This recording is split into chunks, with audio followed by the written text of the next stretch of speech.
Pessoal, muito boa noite. Graças a Deus, graças a Jesus, seja como for, chegamos à nossa casa de oração, ao nosso grupamento espiritista, que foi erguido em nome de Deus, em nome de Jesus, a nosso benefício, a benefício dos necessitados de toda a ordem. Graças a Deus, aqui estamos. E os companheiros da casa nos propuseram que conversássemos hoje sobre a ressurreição de Jesus. Bom, e aí, pensando em uma forma de abordar esse assunto, eu queria realmente tentar distanciar um pouco daquela intenção de buscar dados, datas, referências históricas muito precisas e propor que avaliássemos aqui algumas ideias, que refletíssemos de fato juntos a respeito de algumas ideias que então vamos aqui propondo aos poucos.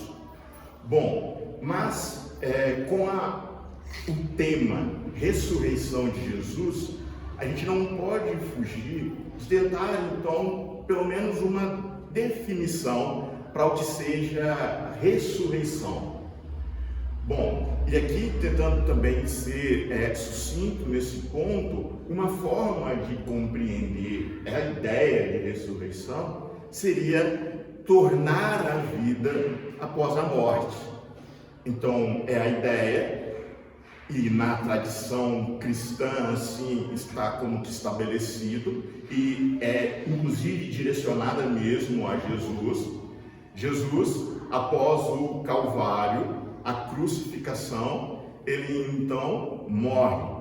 O corpo físico que ele habitava, que ele ocupava, deixa de oferecer as condições para a continuidade da vida naqueles moldes.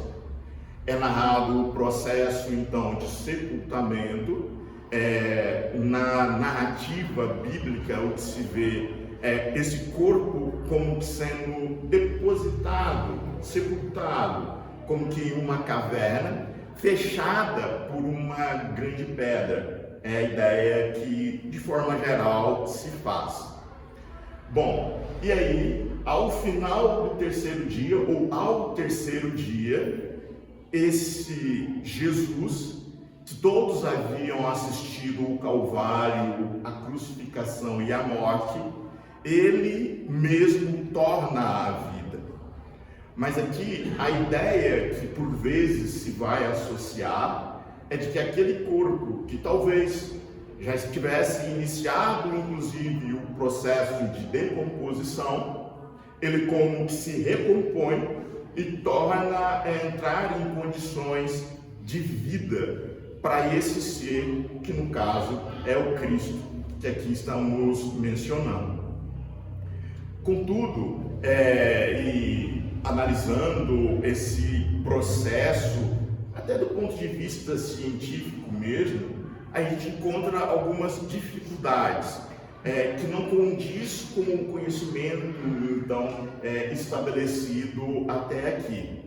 O que já nos remete a refletir que o que se pretendia então na narrativa e com essa a apresentação dessa passagem, dessa história, não é exatamente o corpo que havia morrido, talvez já com algum estágio de decomposição se avançando, ele se recompõe e volta, mas sim que aquele ser que durante aqueles anos caminhou junto daquela gente, dialogou com aquelas pessoas, conviveu, ele está de novo, mesmo após a morte, vivo. Talvez a ideia central do que se pretende na passagem é dizer que, apesar de tudo o que todos puderam assistir, mesmo após a morte do corpo físico, aquele ser segue vivo. A vida venceu a morte. E ao falar assim, nós já vamos trazendo e fica aberta a oportunidade de inserir então o que a doutrina espírita nos traz de contribuição na análise de um fenômeno como esse. Porque aí na doutrina espírita, apoiados aí pelo extraordinário trabalho de Allan Kardec, nós vamos encontrar uma outra palavra que transmite uma ideia que talvez seja um tanto mais completa. Palavra, expressão essa que vem em outro tempo da humanidade, onde intelectualmente as nossas ciências já haviam avançado mais e as nossas possibilidades de entendimento já haviam melhorado. E aí a doutrina espírita nos apresenta a reencarnação. Agora, para significar que aquele ser que durante um dado período de tempo viveu e habitou um corpo físico, quando esse corpo físico não mais oferece condições de vida, esse espírito deixa o corpo físico, vai viver a vida espiritual e em outro momento, por ocasião da concepção e formação de um outro corpo, esse espírito tem a oportunidade de tornar a vida em um outro corpo físico, em um outro momento da história da vida. Reencarnação é uma ideia diferente da ressurreição, e é fora de dúvidas que aqui estamos sendo um tanto quanto sucintos, mas, e inclusive nos permitam dizer, é porque a nossa proposta central para a reflexão de hoje não vai muito nessa direção, mas mais para a direção do significado e do impacto que tem, mesmo aquela época, para aquela gente, para aquele povo, o que de fato aconteceu, que foi Jesus ter vencido a morte. Jesus, ele rompe a ideia da morte como sendo uma porta de entrada para o nada. Após todos então testemunharem a morte do corpo físico, ele segue então sim se manifestando. Ele segue se manifestando em espírito. Espiritualmente, ele vai se apresentar às pessoas. E aqui, de novo, a gente traz o paralelo com o que a doutrina espírita nos tem a oferecer, porque talvez nós pudéssemos aqui dizer que Jesus antecipa o trabalho que os espíritos, então, viriam a fazer de forma sistematizada junto a Allan Kardec e até os dias de hoje, dentro de tudo o que a doutrina espírita nos tem apresentado. Os espíritos, os mais variados, de toda a ordem, têm se manifestado pelo mundo, trazendo aquela mesma mensagem: a vida prevalece sobre a morte do corpo físico. A vida continua em uma outra condição, em um outro estado, que não é de dependência com o corpo físico que existiu e, pelo que nossa ciência nos apresenta, após não oferecer mais condições, passa sim pelo processo de decomposição. E como está dito, do pó que nós viemos, nós retornamos. Os elementos que são agrupados para dar forma ao corpo físico, depois que ele não mais resiste, voltam a se espalhar por esse nosso ambiente que é o planeta Terra. Esse é o destino do corpo físico, mas o espírito prevalece. O espírito segue vivo. Além de seguir vivo, segue com a possibilidade de se comunicar, segue com a possibilidade de nos transmitir ideias, as mais variadas, que no caso de Jesus são no sentido dos ensinamentos, das lições todas que ao longo de toda a sua trajetória ele busca nos trazer, ele busca nos apresentar. Bom, mas aqui cabe agora uma outra reflexão, e aí por favor me ajudem, porque se a ideia central talvez seja a de nos ajudar a refletir que a vida prevalece, a vida permanece após a morte do corpo físico, me digam por favor se concordam ou não que se um ente querido nosso experimenta o desencarne, a morte do corpo físico, de alguma forma, em alguma intensidade, ele permanece vivo nas nossas lembranças. E aqui estou pensando naquele dia que às vezes até agitados, atribulados com um trabalho ou algo assim, a gente para e prepara uma comida, uma refeição. E a gente se dá conta que é aquela receita, que aquele ente querido, é aquele prato que aquele ente fazia questão de vez em quando preparar com a gente, para que nós pudéssemos comer juntos. E era um momento prazeroso, a ponto de se tornar assim uma marca, de tal forma que mesmo após muito tempo do desencarne, ao comer aquele prato, nós somos de imediato remetidos àquela lembrança.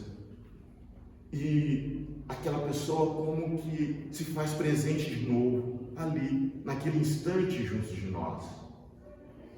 Acham razoável pensar assim? Ou de outra forma, às vezes por um gesto. E observem esse gesto, porque a gente volta nele. Um gesto. E aí vem de novo à mente, aquela pessoa fazia assim, que impressionante, me lembrei dela agora. Ou um jeito de falar, algumas palavras que era habitual aquela pessoa dizer, e a gente ouve, e às vezes até num susto começa a procurar, porque era ela que falava daquele jeito. Concordam que por situações assim, aquele ser como que de novo se apresenta vivo? É razoável? É razoável, Luciano? Se não for, fiquem à vontade para dizer. Mais que razoável. Pronto, ok. Então, tendo isso em mente e seguindo com a nossa proposta aqui de reflexão, vamos observar que mais algumas pessoas também pensam assim. E eu vou citar só duas situações para delinear o que estamos propondo. Uma é Arnaldo Rocha. Arnaldo Rocha é um companheiro espírita que conviveu por muito tempo junto de Chico Xavier. O ajudava, o acompanhava nos trabalhos por muito tempo. Tiveram uma convivência muito próxima.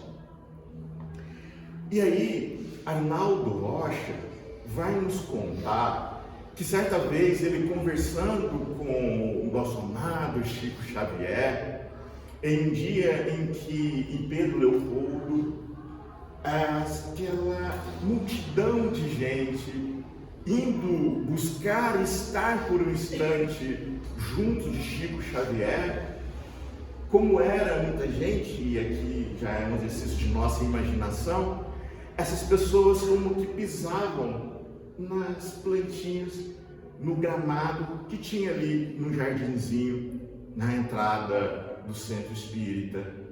Algumas plantas eram mesmo danificadas. E Arnaldo Rocha, que era uma pessoa, digamos, um tanto dura, é só a minha impressão, mas um tanto dura, ele chega mesmo a perguntar a Chico, você não se importa das pessoas pisotearem e estragarem assim as suas plantas? E aí o Chico, Cândido Chico, vai dizer: oh, meu irmão, é que elas têm saudades. Elas têm saudades. E Arnaldo Rocha, no primeiro momento, ele não entende muito bem o que Chico estava querendo dizer. Mas ele mesmo relatando, vai dizer que depois ele compreendeu. Pelo menos aos moldes do que lhe ocorreu.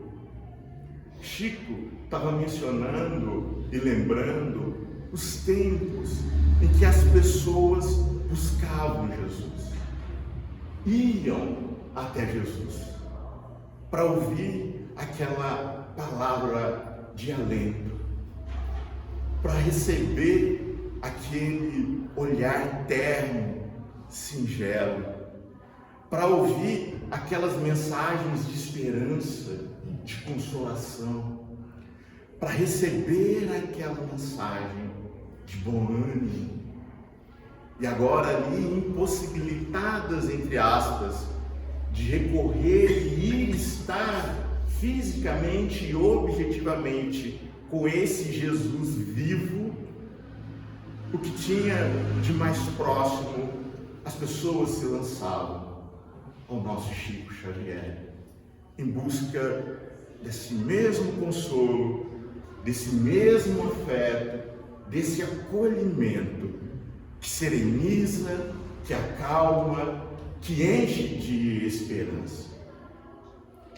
E nesse sentido, queremos tentar um paralelo para pensar que todas aquelas pessoas que tiveram objetivamente a oportunidade de conviver com Jesus, ainda que só durante aqueles 3 anos de vida pública, conforme nos é relatado, ao receberem a notícia, ao terem conhecimento de que aquele ser não mais estaria entre eles, aquelas pessoas teriam saudades.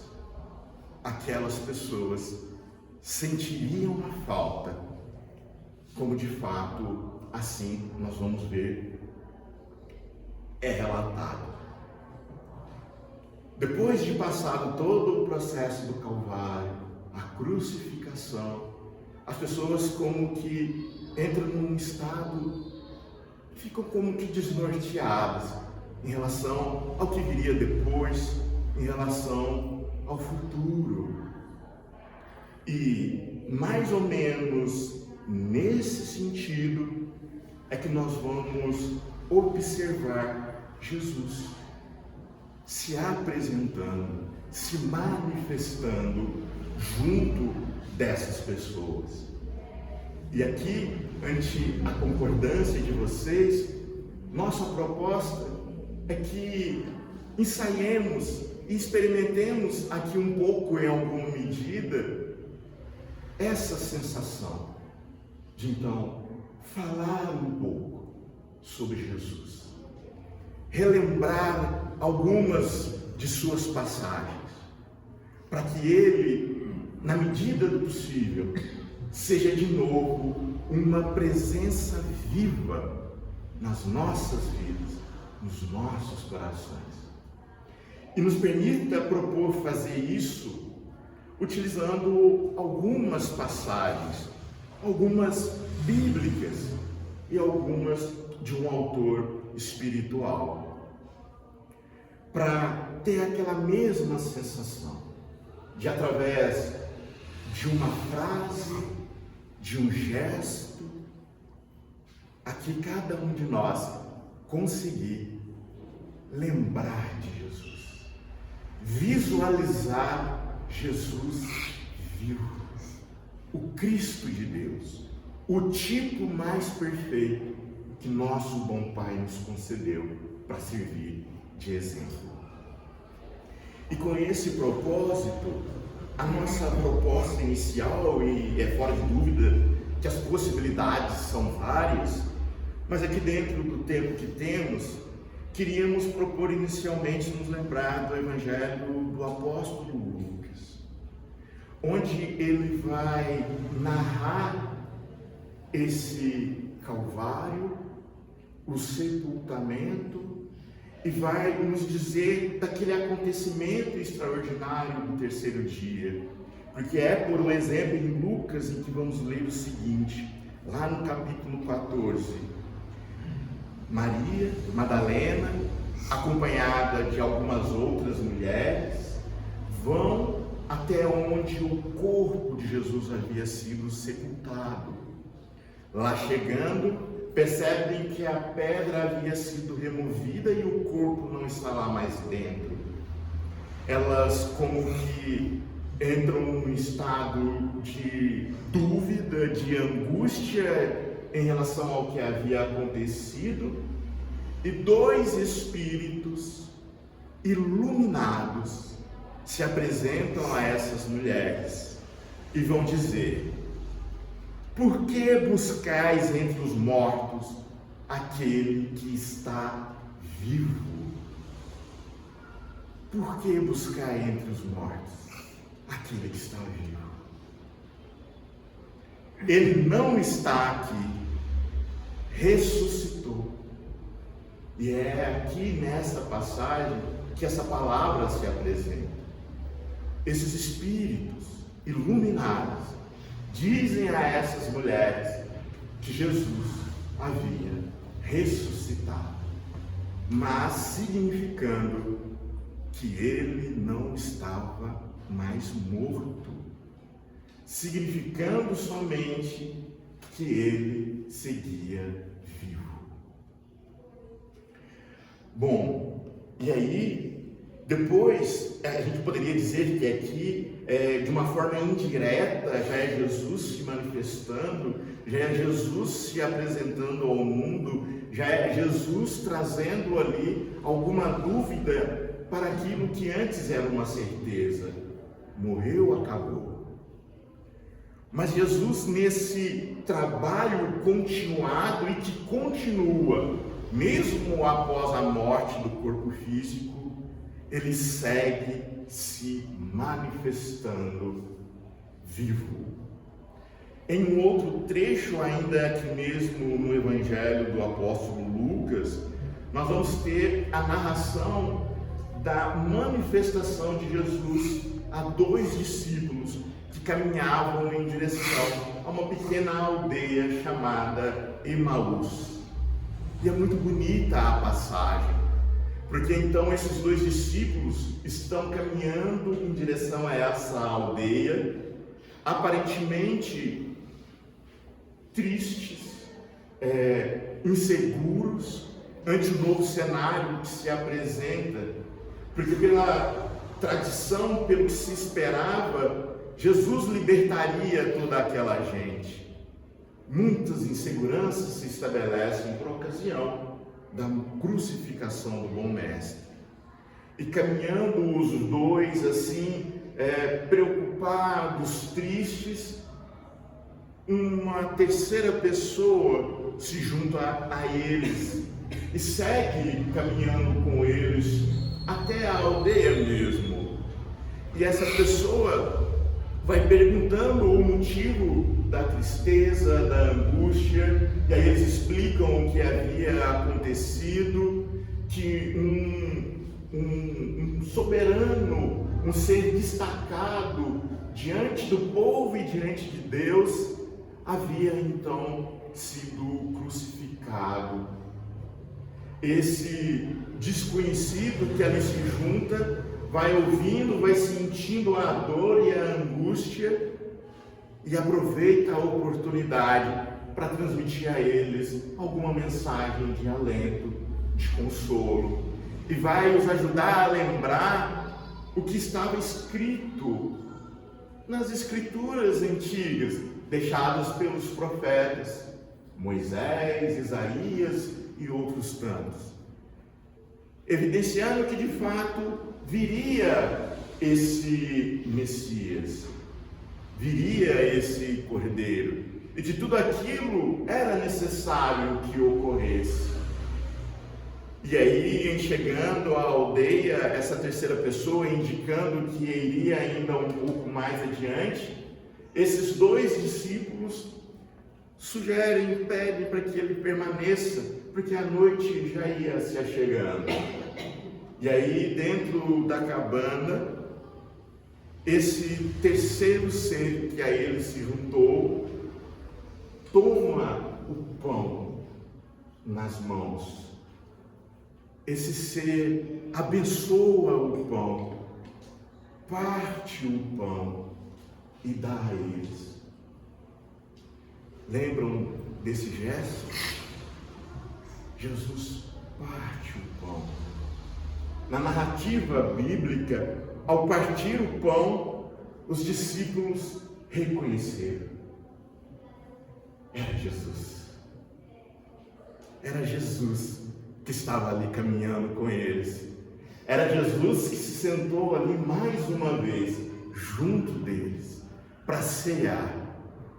É ali que esses dois discípulos sentem que, de fato, aquele desconhecido até então havia acalmado, havia tranquilizado os seus corações. Na medida em que eles se dão conta de que era Jesus, Jesus some, desaparece diante de seus olhos. O Cristo se manifesta a esses dois. Bom, mas Jesus, nesse trabalho, nessa iniciação do que hoje nós aqui entendemos a respeito da doutrina espírita, em um outro momento, também vai se apresentar diante de um grupo um pouco maior de discípulos. E é interessante porque em Atos dos Apóstolos nós vamos ler que por 40 dias Jesus seguiu se manifestando e se apresentando a muitas pessoas. Mas há um grupo em especial, ele permanece por algum tempo, dá algumas instruções e depois ele ascende aos céus, como também está na Escritura Bíblica. Jesus ascende aos céus e as pessoas conseguem acompanhar, as pessoas veem esse fenômeno. Depois de algum tempo de convivência, ele ascende aos céus, dividem conosco essa impressão. E há ainda, como dissemos, muitos outros momentos em que essas manifestações ocorrem. Mas aí queremos saltar para mencionar esse livro chamado Boa Nova, escrito por um espírito de nome Humberto de Campos, através da mediunidade de Chico Xavier. Nesse livro, lá no capítulo 29, nós vamos ver e ter como título Os 500 da Galileia. E aqui nós vamos ter a oportunidade de ler e entender uma outra manifestação, uma outra passagem do Cristo que é extraordinária e cheia de ensinamentos. E me permitam, por favor, ler só aqui alguns poucos trechos para tentarmos juntos criar então essa atmosfera. Percebam a letra de Humberto de Campos. Depois do Calvário, verificadas as primeiras manifestações de Jesus no cenáculo singelo de Jerusalém, apossara-se de todos os amigos sinceros do Messias uma saudade imensa de sua palavra e de seu convívio. A maioria deles se apegava aos discípulos, como querendo reter as últimas expressões de sua mensagem, carinhosa e imortal. Lembram das pessoas buscando Chico Xavier? Saudade dessas mensagens carinhosas, imortais, consoladoras, carregadas de esperança. Os mais próximos do bom mestre estavam assim, nesse estado de espírito. E aí, Humberto de Campos vai seguir com uma narrativa extraordinária, dizendo que esses amigos mais próximos iam buscando retomar as suas atividades de outrora, a pesca, enfim, as atividades normais. Mas que nesses momentos, nessas ocasiões, por um exemplo, ao fazer as suas refeições ao ar livre, lembravam o contentamento de Jesus ao partir o pão. As pessoas seguiam lembrando dessas particularidades, desses detalhes, e de alguma forma, nesses detalhes, nessas particularidades, o bom mestre se fazia vivo em suas almas. Humberto de Campos vai seguir aqui nos dizendo que lá em uma bela tarde, ali junto a um monte, onde Jesus havia se habituado a transmitir algumas de suas mensagens, e ele vai fazer uma descrição belíssima de um fim de tarde de céu azul, com algumas poucas estrelas começando a se apresentar. Ele vai mencionar o frescor do ar que vinha da direção do lago, naquele tom harmonioso. E ali, aquelas pessoas que haviam se habituado a conviver com o Cristo e a ouvir dele mesmo a boa nova, junto agora dos 11, os discípulos, os apóstolos, eles como que tinham a intuição, e como que já se falava entre lábios, que Jesus mais uma vez se apresentaria, como que para se despedir. E aí, Humberto de Campos vai nos dizer, e nos permita recorrer à letra dele: do céu muito azul, como em festa para receber a claridade das primeiras estrelas, parecia descer uma tranquilidade imensa que envolvia todas as coisas. Foi nesse instante de indizível grandiosidade que a figura do Cristo assomou no cume iluminado pelos derradeiros raios do sol. Era ele, o Cristo de Deus, que se apresentava àquelas centenas de pessoas que ali estavam. Humberto de Campos vai dizer que não houve palavra articulada, mas que na alma de cada um dos presentes a mensagem ali no momento havia sido transmitida. Jesus vai dizer a todos eles: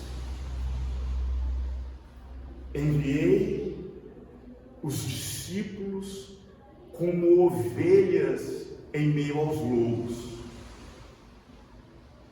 A vocês também eu transmito o mesmo compromisso, a mesma missão. Eu instituo em vocês como evangelizadores, com a missão de levar ao mundo a mensagem da boa nova. E diz: o mundo se levantará contra vocês. Haverá solidão, experimentarão muitas dores. O cenário que o Cristo desenha nessa mensagem, a mim soa amedrontador. Mas ele diz que na medida em que permaneçam firmes no trabalho, na medida em que mantenham o bom ânimo diante do trabalho intenso, na medida em que deem a sua cota de contribuição com a transmissão dessa mensagem, ele, o Cristo, não os deixaria sós. O Cristo seguraria as suas mãos. Ele, o bom mestre, os conduziria ao reino de Deus. Ele, o Cristo, lhes transmitiria a paz através da água viva. E Humberto de Campos fecha a sua narrativa dizendo que aquela pequena assembleia, ela segue se reencarnando no mundo, pelo mundo, através da história, nos mais diferentes climas políticos, sociais, nas artes, nas ciências, dando cada um ao seu modo a sua cota de contribuição para que essa mensagem viva alcançasse o maior número de corações possível. E nesse contexto é que a nossa reflexão vai mais na direção de que, com a ideia da ressurreição de Jesus, o que se pretende de fato é essa transmissão, é esse processo de evangelização, é essa mensagem de esperança, de conforto, de alento, é esse acolhimento. Porque é o próprio Cristo que em outro momento vai dizer a todos nós: no mundo encontrareis aflições. E ele mesmo experimentou, de forma destacada no seu calvário e crucificação. Todos nós experimentaremos aflições. Mas tende bom ânimo, tende bom ânimo. Eu venci o mundo. Eu venci o mundo. Ao ressuscitar, entre aspas, ele materializa essa ideia de vencer o mundo. Por maior sejam as nossas dores, as agruras da vida, por mais pesado seja o nosso fardo, tende bom ânimo. E a exemplo do Cristo, busquemos também vencer o mundo, porque é uma característica desse mundo em que vivemos, ainda é, por enquanto é, o sofrimento, a dor. É um mundo de provas e de expiações, passível de ser vencido de forma viva. E é o que a gente pede a Deus, ao bom Mestre Jesus, que nos ajude, que nos auxilie, para que tenhamos em nós as condições que levaram Paulo de Tarso a afirmar com plena segurança: já não sou eu quem vivo, mas o Cristo de Deus é quem vive em mim. Que o Cristo seja uma presença viva nas nossas mentes, nos nossos corações, através dessas lembranças, desses momentos, dessas passagens. quando estiver doendo, quando estivermos sofrendo, quando estiver difícil demais, lembremos do Cristo, chamemos o Cristo, e a força vem, e a coragem vem, e a gente vence com Jesus. Que o nosso bom Pai nos ajude a nos compenetrar dessas verdades, para que a gente consiga bem cumprir a nossa missão, a nossa tarefa, para que de nossa parte consigamos dar a nossa cota de contribuição para fazer desse nosso mundo um mundo melhor.